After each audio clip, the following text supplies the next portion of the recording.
سلامونه او نیکې هیلې ټولو لرو برو افغانانو ورونو خویندو ته. افغانان ورونو نن چې تقریبا 11 تاریخ د مارچ 2022 کال دی، همداسې یو چې 4مه میاشت راځي د 2022 کال چې روژې د ټولې 2-3 ورځې پاتې دي. نو په لندن په انګلینډ کې داسې وګورئ چې داسې واوره وشوه او داسې وګورئ ورته. نو مقصد مې د لایف نه دا و چې واوره ښودل هم نه و، ځکه واوره خو داسې وګورئ نورو رسنیو کې او په عکسونو کې بیا هم وګورئ ډېره سخت یخني هم کېږي. خو بهرحال زه د الله د رضا لپاره به دا لایف کوم. مقصد مې د دې لایف نه دا و چې موږ خپل د روژې میاشت ته خصوصا په خارج کې چې کم خلک اوسېږئ، په اروپا کې، په عربي ملکونو کې، په نورو امریکا، کاناډا، اسټرالیا یا لندن یا نورو ځایونو کې، نو کوشش وکړئ چې د خپل وطن سره، د خپلو کونډو یتیمانو سره، د خپل خپلوانو سره کومک وکړئ. اول په خپلو خپلوانو کېږي، په خویندو کېږي، په ورونو کېږي، په ترور زوی کېږي. په دغه باندې اول خیرات ستاسې ته بالکل که زکات وي، که نور صدقه وي، که صرفه وي، که هر څه دغه وي، باید چې د دې خلکو سره تاسې کومک وکړئ. خصوصا په اروپا کې خو ډېر داسې خلک شته دی چې یعنې بې ځایه ترې پیسې لګېږي، نو باید هغه پیسې چې یاره بې ځایه یو برګر خوري یا سرګټ څکي یا یو بل دا کوي. ګورئ دولت هغه دولت دی افغانانو ورونو چې تی خپله وخوري وای غوندې او د الله په رضا یې ورکړي. په خدای کې نو که ته میلیونر هم یم دا دنیا پاتې ده، دا د الله دنیا د الله ته به پاتې. ماته چې کم خلکو ته الله تعالی وس ورکړی او هغه د الله پر رضا باندې پیسې زکات کي یا غریبانانو ته ورکړي، یعنې دا د قبر دپاره یو د عذاب د بچ کېدو دپاره ستا ذریعه کیدای شي وګرځي. نو کوشش وکړئ چې د خپلې کونډې یتیمانو د افغانستان د خلکو سره ډېر کومکونه وکړئ او ډېر به الله تعالی اجر درکړي. دا زما ویډیو لږه خیر دا کې ځکه زه د ویډیوګانې نشم دغه کولی، زه د پیج نه هغه ویډیوګانې لږې نشم دغه کولی، نه مې پرېږدي هغه فیسبوکونه راوانې بندوي. نو دغه د لایف اپشن فقط یې راکړی دی. نو خبره دا ده چې د دې په باره کې تاسې غږ اوچت کړئ او کومک وکړئ د خپلو کونډې یتیمانو خپل خپلوانو سره. ګورئ داسې خلک شته دی چې هغې په میاشتو غوښې نه خوري او د روژې په میاشت کې دا اوس وګورئ چې موږ ته د خدای بلا نعمتونه په دې اروپا کې پراته وي. نو په دې باندې زموږ تاسې غاړه هم بندېږي. سم چې د وسه کېږي خو باید وکړو. دلته الحمدلله مینران شته دی چې میلیونونه پیسې لري. داسې نه چې نیک یې موږ داسې نه یو چې نیک یې خپل وس مطابق هغه خلک کوشش کوي. خو نور هم کوشش وکړئ دا کوم هلکان چې دي، ځوانان چې دي، مزدوري وکړي د خپل ولس سره. حکومت طالب او هغه بیلې خبرې دي، مګر په دې شي کې باید تاسې خپله همکاري وکړئ، خپل مرستو ته دوام ورکړئ. بل ورځ ما لایف کې ویلې چې موږ ټول افغانستان باندې دردېږو، خو په هلمند قندهار کې 20 کاله ډېر زیات افغانان شهیدان شوي، ډېر زیات ظلمونه شوي هلته. دې پسې نه ځو چې مطلب دا سیاسي خبرې نه کوو. خبره دا ده چې هغه د هلمند خلک یعنې د جنګ میدانو نو باید خیرې ټولنې یا دا خلک هلته کومک وکړي او دغه وکړي. بل افغانان ورونو دا چې کوم دغې ګرځمه دا پارک چې راته وښیم داسې دا 200 جریبه دی 200 جریبه. دا تاسې سرچ کولی شئ په انګلینډ لیډز ښار کې ورته وایي. داسې وګورئ دا تک شین دی خو اوس واورې پرې پرتې دي. داسې وګورئ 200 جریبې دا یو پارک جوړ کړی دی او په دې کې خلک ګرځي، په دې کې هر رقم دغه شته دی. زمونږ دغه خبره چې زمونږ د ملا یا دغه نه چې پوښتنه وکړي چې یاره که دوی دومره ترقي کړې ده، وایي مړه دا کافر بس کافرو ته خدای پاک دا دنیا ورکړې، مسلمانانو ته خدای هغه دنیا ورکړې. نو مسلمانانو ته څنګه هغه دنیا ورکړې؟ مسلمانان خو په دې دنیا صحیح کار نه کوي، نو څنګه به هغه دنیا وخوري؟ مسلمانانو ته هم دا دنیا ده، هغه دنیا ده. کافرو لپاره دا دنیا ده، مسلمانانو لپاره هم دا دنیا ده، هغه دنیا هم ده، خو چې په صحیح وچلي. ګوره الله تعالی په قرآن کې ویلي دي، فرمایلي دي چې کم خلک د آبادۍ کار کوي د هغې سره مل یم. کم خلک د آبادۍ کار کوي، نو دا نه دي ویلي چې څوک د نو دا خلک ګورئ د آبادۍ کارونه کوي. دي سلي رشته ته په دې وطن کې لګي، خپل وطن جوړوي. ته به دا موټر وایي چې ته ځې د شپې 1 بجې 12 بجې به په دا واوره کې به دې لګي. زه ګوره دلته 15 منټه 10 منټه ولاړ یم، یخني مې کېږي، طاقت مې نه کېږي. دې سلي رشته ته د وطن سړکونه جوړوي، په موټر وایي د شپې ولاړ یې لینډ بند کړي او لګي هغه سړکونه او دغه جوړوي، موټر وایي لینډونه جوړوي. نو خبره دا ده چې دې داسې نه وو چې یاره موږ لندن کې په 52 ملکونو باچهي کړې ده. دا لندن نه دی، انګلینډ. 52 ملکونو باندې باچهي کړې ده. یعنې دې د نیمه دنیا نه زیاته دې سره وه، خو دې داسې نه وه چې موږ په 52 ملکونو باچهي کړې ده.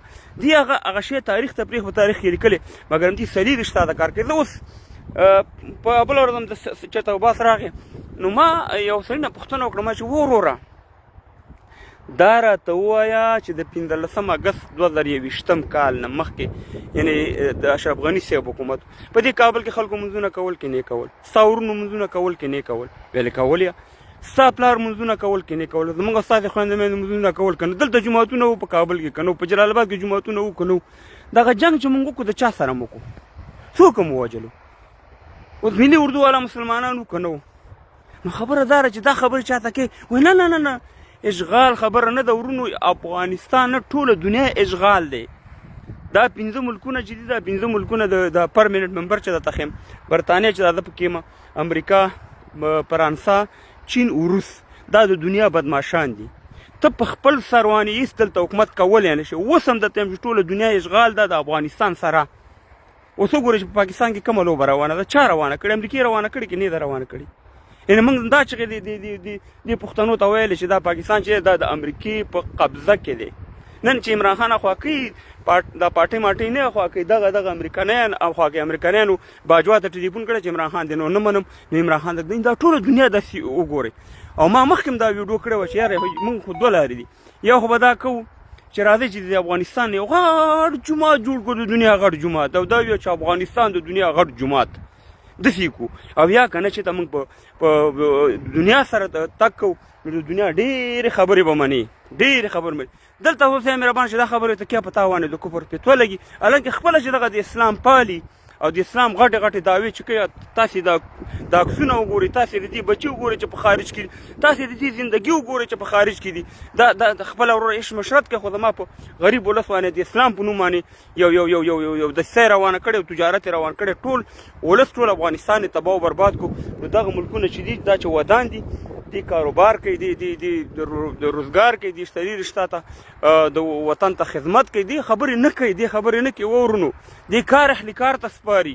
په خدای یقین وکړه چې دې ځایونو ته زه لاړ شم، زه یوازې نه ډېر خلک چې لاړ شي چې دی وګوري چې په کومو دفترو کې ناست دي، دی وګوره په کوم ځایونو کې ناست دي، او هغه زموږ نه پیسې هم ډېرې ګټي، په سهولت کې هم دي، ښه ټوکې ټقال ډېر په ریلاکس، ډېر په خوشحالۍ سره خپل کاروبار کوي. ژوند زندګي هر څه برابر دي. صاحب مهربانه دلته وروره غریب ته پیسې ورکوي چې سپین ږیری شي، پیسې درکوي چې معذوره شي، پیسې د روغ سړي نه معذوره سړي ته پیسې ډېرې ورکوي، ښه ښایسته کور یې ورکوي، نرسې ورته راځي، وروره کور ته خدمت ته خلک راځي.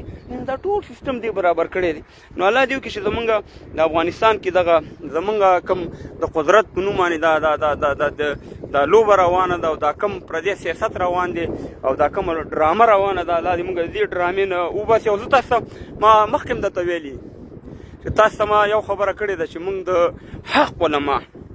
حق علما چې د قرآن د حدیث او اسلامي خبره کوي، صحیح خبره کوي، د هغې موږ د خپو خاورې خو قسم درته خورمه چې په ښکته وطن او په پورته وطن کې قسم په خدای چې و ټول دې ملیانو لګولی دغه د قدرت دغه. اوس وګوره دې فضل الرحمن ته وګوره څنګه اور یې ته ولګو، دا صرف دا ټول د پردي ایجنټان دي. تاسې یقین وکړئ چې دا یو فضل الرحمن درته نه ښیم، دغه غټ مولیان چې دغه نومونه غټ مولیان دي، او د اسلامي په نوم باندې دا تنظیمونه دغه جوړ کړي، دا ټول د CIA د استخباراتو خلک دي، دا ټول د هغې ته کار کوي. هسې نومونه یې دي موږ او تاسې غولولي. صاحب مهربانه موږ د حق علماو د حق قاري صاحبانو موږ د خپو خاورې یو، په هغې باندې موږ ځان ورکوو، ځان، خو نه دا د CIA او د ISI په ایجنټانو باندې. نو مقصد زما خبرې سیاسي دغه نه وه، بنډار نه و، یا خبره نه وي خالي. او واوره مې تاسو ته ښوده، او د روژې میاشت را روانه ده، او داسې وکړئ چې دغه ویډیو هم شیر کړئ. خیره موږ ویډیو خاص هم اوس که شیر کړي او که نه شیر کړي، اوس خو موږ د ټیک ټاک وخت یې وروره جنکیانې ورسره راځي، افغانانو سره جلۍ جګه شوه، جنۍ ښکته شوه، بګۍ په سر ماته کو، داسې وکړه هغسې وکړه، او شیر کوي ویډیو دلته ورته دا په زرهاو افغانان دا ظالمیان ورته ناست دي. زه حیران یم چې دا کم اسلام دی، دا کمه پښتو ده. او دا یاد ساتئ ډېر لنډ وخت به راشي چې په دې ټیک ټاک کې به دا پښتنۍ جنکۍ چې دي دا به بېادبي دي ډېره مافي. زما دا ویډیو زما پښتنې خویندې میندې ګوري غیرتي، والله چې پرتوګونه به مو وباسي، والله چې کمیسونه به مو وباسي، والله چې د وجود ټول د شیونه بخی ولا چې همداسې به هلکان هم دا کار کوي لکه دا کم طرف ته چې موږ او تاسې دا اوس دا ټیک ټاک روان کړی دا بعضې نو شرم درته په کار دی دا تاسې هم د اسلام سره دغه کوئ هم د افغانیت د پښتو سره هم د خپل ملي بیرغ سره دا کم تاسې کم دا مبارزه ده یا دا انسانیت دی که دا ستاسې خویندې میندې دا ټیک ټاک وګوري دا ستاسې ویډیوګانې وګوري چې تاسې د پردیو خویندو میندو سره راغلي یاستئ خو به خدای په قهر ککړه شوي پرتوګ کموس به ایستلې نو ته ورسره ولې راځې ته خو ځان د پښتون وې که نه ته خور نه لرې ته مور نه لرې ته فامیل نه لرې موږ دا نه وایو چې په ټیک ټاک وکړه مبارزه دې وکړه د وطن دپاره دې غږ اوچت کړه ملي بیرغ ورته اوچت کړه داسې یو خداوندې دې پار کې څو ځل ما په ملي بیرغ باندې ویډیوګانې کړي نو خبره دا ده چې په دې شي نو دغه تاسې وکړئ خپله مبارزه مو کوئ خو دا دی چې دغه جنکو سره یا دغه بد رد ویل یا دا بې ځایه خبرې دا هم د ګناه ده هم د ځوانانو ته چې دا کم ځوانانو زموږ راوچتېږي او زلمي کېږي هغې ته تاسې سم میسج پرېږدئ هغه به وایي چې دا کار کوي راځه دوه ګوتې ستا نه زه مخکې یم نو خبره دا ده چې په دې باندې کار کول پکار دي نور د روژې میاشت افغانان ورونو انشاءالله ډیره بختوره میاشت ده او والله زما خو اولنۍ او دویمه روژه ډېره سخته وي هر کال سر مې خوږېږي زړه مې خپی او داسې ظوفیت غونده کې راځي بیا چې نور روژې چې دي داسې راونې تېرېږي شکر الحمدلله چې دغه عمره زما فرق نه محسوس وه چې که نه زه روژه یم که نه یم روژه دومره اسانه راونې الحمدلله تېرېږي خو اولنۍ دویمه روژه چې زه شین چای ډېر څکمه بله یو نشه هم نه کومه نو شین چای څکمه د هغې د وجې زما په سر روانې بیا درد یې زړه مې خراب وي نو ښه روژې راته غواړم الله تعالی دې زموږ په ستاسې په وطن کې خیر پیښ کړي الله تعالی دې دې بدبختیانو نه خلاص کړي الله تعالی دې د دې اوسني حالاتو نه وباسي